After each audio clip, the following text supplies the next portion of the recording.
తిరుమల నడక మార్గం ఘాట్ రోడ్లో కొద్ది రోజులుగా చిరుత సంచారం కలకలం రేపుతోంది. 2 ఏళ్ల క్రితం ఇదే సమయంలో నడక మార్గంలో భక్తులపై చిరుతలు దాడి చేశాయి. ఈసారి అలాంటి ఘటనలు పునరావృతం కాకుండా టీటీడీ అప్రమత్తమైంది.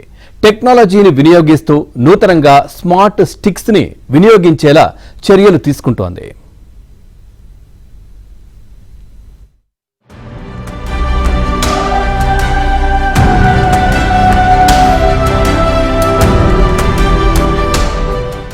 సప్తగిరిలో కొలువైన శేషాచల అటవీ ప్రాంతంలో మళ్లీ చిరుతల సంచారం మొదలైంది. వారం రోజులుగా అలిపిరి నడక మార్గం మొదటి ఘాట్ రోడ్లో చిరుతలు సంచరిస్తుండటంతో టీటీడీ అప్రమత్తమైంది. 4 రోజుల క్రితం అలిపిరి నడక మార్గం వద్ద చిరుత సంచరించగా 3 రోజుల క్రితం మొదటి ఘాట్ రోడ్లో వినాయకస్వామి ఆలయం సమీపంలో చిరుత పరుగులు తీయడంతో భక్తులు భయభ్రాంతులకు లోనయ్యారు. దీంతో గత అనుభవాలను దృష్టిలో పెట్టుకుని టీటీడీ అప్రమత్తమైంది. తిరుమల భద్రతపై శుక్రవారం డీజీపీ హరీష్ కుమార్ గుప్తా ఉన్నత స్థాయి సమీక్షా సమావేశం నిర్వహించారు. ఈ సమావేశానికి ఇంటెలిజెన్స్, పోలీస్, టీటీడీ విజిలెన్స్ ఉన్నతాధికారులు హాజరయ్యారు. తిరుమలలో తీసుకుంటున్న భద్రతా చర్యలపై తిరుపతి ఎస్పీ హర్షవర్ధన్ రాజు డీజీపీకి వివరించారు. త్వరలోనే యాంటీ డ్రోన్ టెక్నాలజీని కూడా ప్రవేశపెట్టనున్నట్లు డీజీపీకి భద్రతాధికారులు తెలిపారు. తిరుమల భద్రతను ఎలా బలోపేతం చేయాలన్న విషయాలపై పోలీస్, టీటీడీ విజిలెన్స్ కు డీజీపీ పలు సూచనలు చేశారు.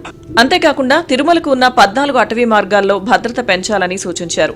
సీసీ కెమెరాల సర్వేలైన్స్ పెంచడంతో పాటు అలిపిరి టోల్ గేట్ వద్ద అధునాతనమైన స్కానర్లు ఏర్పాటు చేయాలని, టీటీడీ భద్రతా దళాలు సమన్వయంతో పనిచేయాలని తెలిపారు.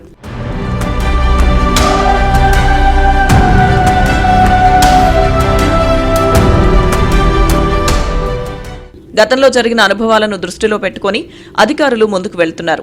2023 జూన్ 24న అలిపిరి నడక మార్గం వద్ద 3 సంవత్సరాల బాలుడిపై చిరుత దాడి చేసింది. ఆ తర్వాత ఆగస్టు 8న ఏకంగా 6 సంవత్సరాల చిన్నారి చిరుత దాడిలో మరణించింది. దీంతో అప్పటి టీటీడీ నడక మార్గంలో భక్తుల భద్రతపై దృష్టి సారించింది. ఆ సమయంలో 6 చిరుతలను బంధించి దట్టమైన అటవీ ప్రాంతాలకు తరలించారు. మరోవైపు నడక మార్గంలో ఆంక్షలు అమలు చేశారు. మధ్యాహ్నం 2 గంటల తర్వాత 12 సంవత్సరాల లోపు చిన్నారులకు అనుమతి నిలిపివేశారు. సాయంత్రం 6 గంటల నుంచి భక్తులను భద్రతా సిబ్బంది గస్తీలో గుంపులుగా అనుమతించడం ప్రారంభించింది.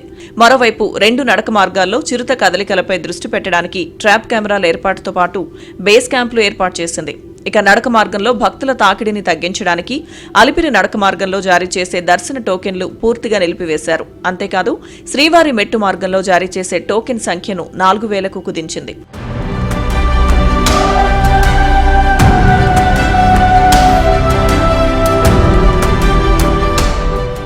గతేడాది ఇదే సమయంలో చిరుతల కదలికలు పెద్దగా లేకపోవడంతో టీటీడీ ఊపిరి పీల్చుకుంది. కానీ గత వారం రోజులుగా అటు నడకదారితో పాటు ఇటు ఘాట్ రోడ్లో చిరుతల సంచారం మరోసారి కలవరపెడుతోంది.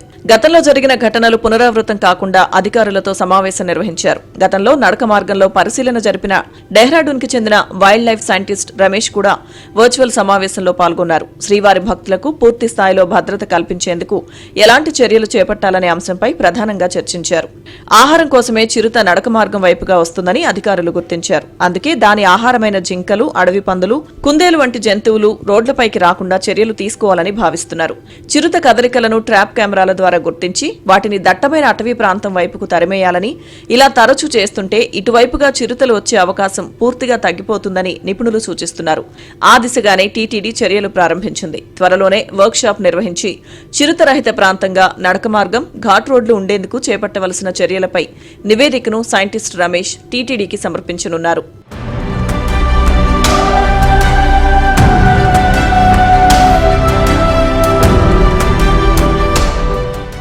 ఓవైపు వన్యమృగాల నుంచి భక్తుల రక్షణకు చేపట్టాల్సిన చర్యలను తీసుకుంటూనే మరోవైపు టెక్నాలజీని వినియోగిస్తూ వన్యప్రాణుల నుంచి భక్తులను సంరక్షించేందుకు కూడా టీటీడీ సిద్ధమైంది. అందులో భాగంగానే నూతనంగా స్మార్ట్ స్టిక్స్ ని కూడా టీటీడీ వినియోగిస్తుంది. ప్రస్తుతం ఈ స్మార్ట్ స్టిక్స్ ని గస్తీ నిర్వహించే టీటీడీ ఫారెస్ట్ అధికారులు, సిబ్బంది వినియోగిస్తున్నారు. త్వరలోనే నడక మార్గాల్లో వచ్చే భక్తులకు కూడా ఇచ్చే యోచనలో ఉంది. ఈ స్మార్ట్ స్టిక్స్ లో ఎక్కువ కాంతి వచ్చేలా టార్చ్, అలారం ఉండడంతో పాటు కింది భాగంలో కరెంట్ షాక్ ఇచ్చే డివైస్ ఏర్పాటు చేశారు. వన్యమృగాలు దగ్గరికి వచ్చినప్పుడు ఈ స్మార్ట్ స్టిక్స్ లో ఉన్న అలారం మోగించవచ్చు. అయినా వన్యమృగాలు దగ్గరకు వస్తే స్టిక్ లోని డివైస్ ని యాక్టివేట్ చేసి వాటికి కరెంట్ షాక్ ఇవ్వగానే భయంతో అవి పారిపోతాయి.